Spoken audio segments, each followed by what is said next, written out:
This is Mark from laurelhollowpark.net, and today we're going to be looking at three shapes that were designed by Frederick Reed for the Homer Laughlin China Company in the late 1920s. In the last video we left off with the Yellowstone shape from 1925. So we're going to talk about Frederick Reed for a second here. This is a photograph of him in plant number 4. This would have been taken in the late 1930s. He's actually holding a piece of Fiesta. He came to the Homer Laughlin China Company with a lot of pottery experience. He had worked at Roseville Pottery. He worked at the American Encaustic Tile Company, among other places. He stayed with the Homer Laughlin China Company from 1927 until he died in 1942. And so the first few shapes we're going to look at today are the initial ones he made in the late 1920s. And the first one is the Newell shape, which was from 1927. Now, he arrived the first week of August 1927, and when he got there to Homer Laughlin, the art department was not in the shape that he wanted it. And so the sugar and creamer, and there's a sugar, and this is a Newell creamer, were actually modeled in Zanesville, Ohio. In his journals, he speaks of a man that he refers to only by the name Schultz, and he makes trips back and forth so Schultz can model the sugar and creamer. I believe Schultz even did the sauce boat. But as some time goes on and the art department gets established the way Reed wants it, the rest of the pieces are actually modeled at the Homer Laughlin China Company in Newell. And a couple of pieces we have the large platter. This is a 13-inch platter, and then we have an 11-inch platter, a teapot, of course you saw the sugar and creamer, 9-inch baker, 7-inch baker, luncheon plate, 9-inch plate, a demi-tasse cup and saucer. The Newell shape had several sizes of jugs. In fact, there were 5 sizes of jugs. And in trade size numbers, and I'll do a video on trade sizes later on, but the trade size numbers were 24 30s, 36s, 42s, and 48s. So the 24s jug was the largest size jug. And this is the initial version of the Newell 24s jug, which would be the largest size. And in his notes, he complains about this jug. Reed says that it looks too much like a mouth ooer. He suggested it belongs with a toiletware set. And this jug actually did go into production because this one's dated January 1928. But it was replaced early on by the more bulbous type jug. And if we look at Trellis, Trellis has the same overall shape jug that was used in Newell, except Trellis has the little embossings that we'll look at in a minute. That's the 24s jug for Trellis, and that general shape would be the one that would replace this taller mouth-ooer looking shape.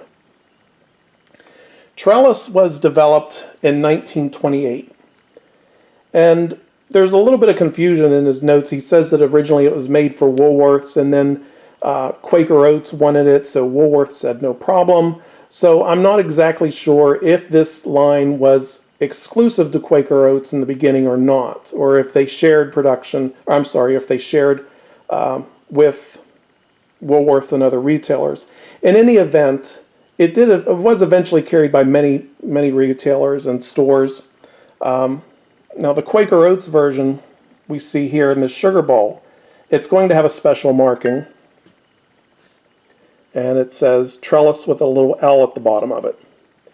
Now 6 potteries were involved in making Trellis for Quaker Oats.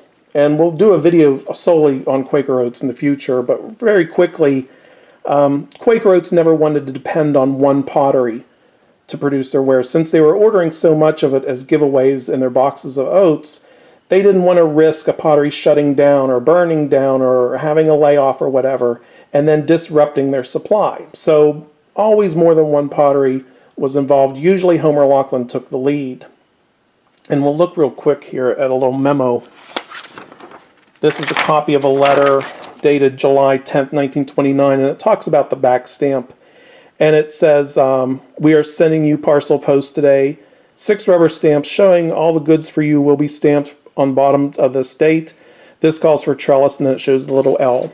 And it says, as you understand, our letter is L. When when these are sent to other potteries, we assume you'll have them change the letter to agree with their initial.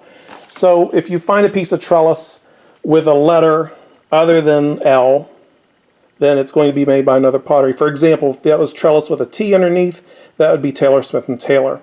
But that only applies for pieces made for Quaker Oats. The remaining pieces you see are trellis are actually not made for Quaker Oats. Other retailers would have carried this. And the major difference between trellis and Newell, of course, is the trellis embossing. This is a Newell 10-inch plate in green with a scalloped rim and rope border, embossed border. And trellis is basically the same thing, except it has periodic trellis embossings on it, hence the name trellis. And you can see there's the round version and then there's the lattice type. So that's the major difference between the two, Newell and trellis.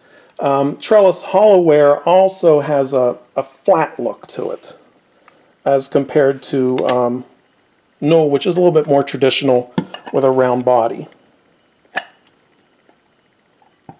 Next is Old Roman, and again we see the same scallop type edge, we see the rope embossing, but Old Roman has continuous embossing along its rim. This very viney and leafy floral embossing. We have an oval baker. This little green wash along the rim, this is actually pattern number OR82. And this one with the green inside line and black verge line is OR47. Amazingly, there's quite a few Old Roman treatments that were developed, but this is a very difficult line to find. It's one of the most difficult Homer Laughlin lines to find. Square plates, on the other hand, seem to be somewhat common. I hate to use that word with respect to Old Roman, that it's common, but as you can see, I have 3 square plates here. I think I have a couple others tucked away, but we have this poppy decal and this fluffy yellow decal, and then of course this more stylized flower vase decal. So that's the 3 shapes that Reed initially made, Newell, trellis, and Old Roman. And there's a couple things I want to talk about before wrapping this up. And that is, these were done rather rapidly. And Newell, trellis, and Old Roman, we're talking about 1927 and 1929. So you got 3 shapes coming out very quickly. When we looked at the fancy embossed shapes, beginning in about 1900 or so, there was like 1 every other year, and then it slows down. When we looked at the 4 shapes previously, there were 4 shapes that were made in a 12-year span. And now within 2 years, we have 3 shapes, Newell, trellis, and Old Roman. And this rapid pace is going to continue on in the 1930s. We're going to start seeing Century, Jade, and Wells, and Orleans, and Ravenna, and it's just going to keep going faster and faster. One of the problems with this is that as these new shapes are being made and new shapes become popular, particularly something like Virginia Rose and Century, these older shapes, which are not terribly old in comparison, are going to start getting discontinued early. So these 3 in particular, by 1932-33, they're gone. So they have relatively short lifespan compared to other reed shapes that we're going to look at in the future. Another thing you might notice, and I'll take a step back so you can get a larger picture here, or a larger view of what's going on. We see all this yellow and all this green. So we're seeing for the first time solid color glazes. And these glazes are somewhat transparent. They're very light. In some cases, if you look at the sauce boat, they can be rather runny. So they're not the best glazes in the world, but they are the first ones that Homer Laughlin used, the first solid color glazes. This sets the stage for what's going to come later with Wells Art glazes and eventually Fiesta and other lines. Also, you'll notice the decals are getting more colorful. They're getting bigger, they're getting bolder. We're seeing more reds, we're seeing more blues and purples. Prior to this, decals were mainly pastel, very light yellows and pinks and very light greens. And now they're getting bigger and stronger. You would never see something like this on a previous shape. I should mention that these larger and bolder decals did somewhat start with Yellowstone, but by the time we get to Newell, trellis, and Old Roman, they really do take off, and they become more stylized. So this is a trend that starts with these 3 shapes and then continues on for the rest of the 1930s. One other thing about these shapes is that they sort of look like depression glass. In the late 1920s, you've got companies making green depression glass and yellow depression glass and pink depression glass. There were instances where Reed talks about making pink stains for these shapes, but it never really went anywhere. Instead, he focuses on the light yellow glaze and trying to get decals to work with these yellow glazes. But there is a debatable issue here. How much was Reed influenced by what was going on in depression glass? Did depression glass sort of give a free pass to the ceramic tableware industry that you can do colored glazes, that you can do bold decals, that you can go bigger and brighter? I'm not exactly sure, but this is a conversation I've had with other people with respect to depression glass, is did Frederick Reed copy depression glass? And we can't really pick on Frederick Reed or even Homer Laughlin on this issue because other potteries did solid colored wares of this nature as well. Taylor Smith & Taylor did it on their Paramount shape. Knowles Taylor Knowles did it. The Edwin M. Knowles China Company did it. In fact, their yellow glaze was called Old Roma. They actually named their yellow glaze. So that's about it for today. Again, we're talking about Newell, Trellis, and the last one, Old Roman. Old Roman's the most difficult to find. There's not much else to say. We can look at the back stamps real quick. Newell is all going to have the General Homer Laughlin back stamp with a date code, and this particular piece is 1928. Trellis, we looked at the special marking for Quaker Oats. The rest of Trellis is going to be marked with the General Homer Laughlin back stamp. That's 1929. Let's look at a couple other pieces. That's 1930. And this one's 1931. That's probably the latest piece of Trellis I've got. Old Roman, even though Old Roman's hard to find, there's actually quite a few back stamps. Most of them are going to have the Quaker Oats style looking font, like that one.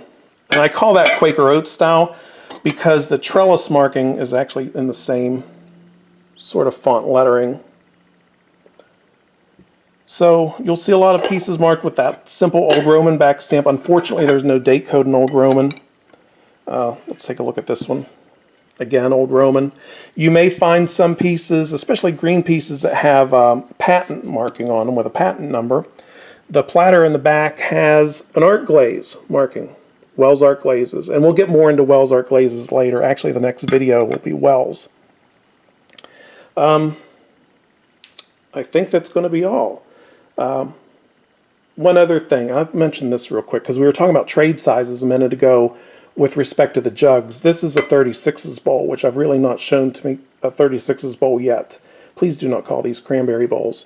This is from 1929, and we'll get more into 36's bowls when we get into trade sizes. So that's it for the day.